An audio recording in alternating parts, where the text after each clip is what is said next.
Monday morning, and it's raining. A gray, melancholy day. On a day like this, maybe we can be excused for feeling gray and melancholy ourselves.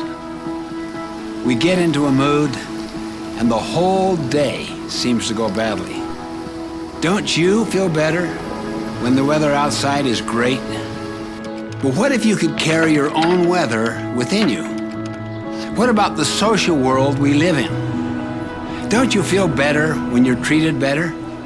That's being reactive to what we could call the social weather, the social culture.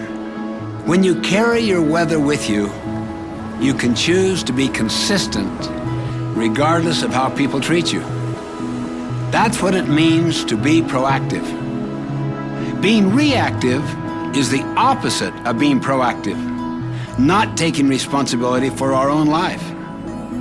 You always see yourself as a victim of the weather, of your moods, of someone who has it in for you. Habit 1 is based on the principle that your life is the result of your own decisions, not your conditions, not what's happening around you. That's why Habit 1 is so foundational, so basic. Unless you practice Habit 1, you can never practice the other habits of highly effective people. Years ago, I was doing research in a library in Hawaii. While thumbing through a book, I came across an idea that changed my whole outlook. The author said something like this: between what happens to us, that is the stimulus, and our response is a space. In that space lies our power and our freedom to choose our response. And in those choices lie our growth and our happiness. This insight sunk deep into my heart. Even in the midst of challenging circumstances, we have this exhilarating power to choose how we will respond. For instance, the great Viktor Frankl, the Jewish Austrian psychiatrist imprisoned in the death camps of Nazi Germany during World War II, experienced unbelievable indignities and tortures. He was raised to believe that you are basically a product of your childhood. But while he was in the death camp, he began to observe some very interesting things. Different people reacted differently to the same circumstances. He himself experienced terrible things. Some of his own loved ones were killed. One day they stripped him, put him under lights, and performed experiments upon his body. At that lowest possible point, he discovered what he called the last human freedom, the power to choose your own response to any condition, to anything that happens to you. During his darkest moments, Frankl would visualize himself lecturing to his students in Austria following his release. He pictured himself teaching them about the very experiences he was having then. He came to believe that the most basic human capability of all is that between stimulus and response, man has the freedom to choose. Frankl later determined the thing that enabled survival in the death camps was not necessarily intelligence or survival skills, but a sense of purpose, a contribution yet to be made. This became the basis for his brilliant autobiography, Man's Search for Meaning. It's not what people do to us that hurts us. It's our chosen response to what they do that hurts us. As Gandhi put it, they cannot take away our self-respect if we do not give it to them. We must simply never build our emotional life around the weaknesses of other people. Otherwise, we give them permission to continue to mess up our lives. We give our future away.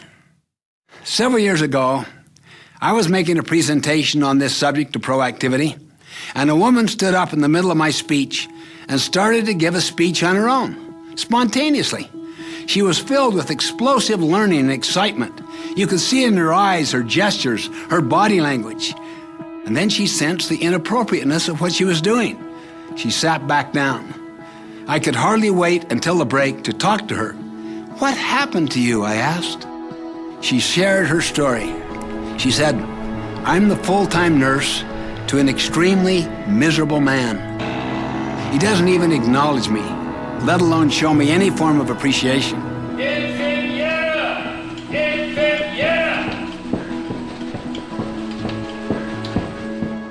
She went on to explain that this elderly man, entrusted to her care, was absolutely miserable and took his misery out on her.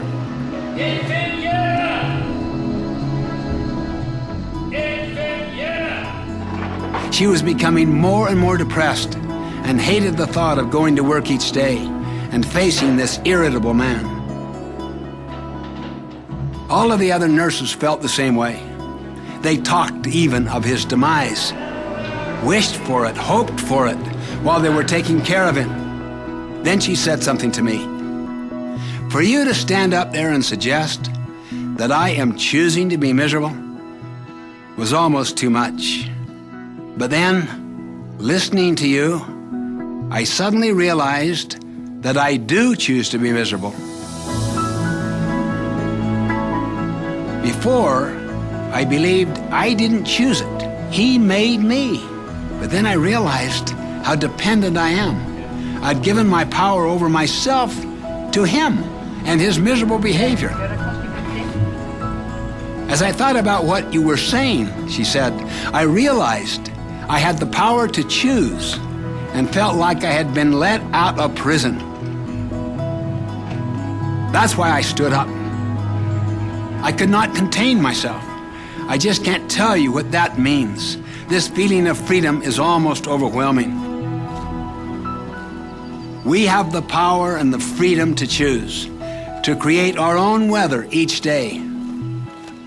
As Bishop Fulton J. Sheen once said, each of us makes his own weather, determines the color of the skies in the emotional universe which he inhabits.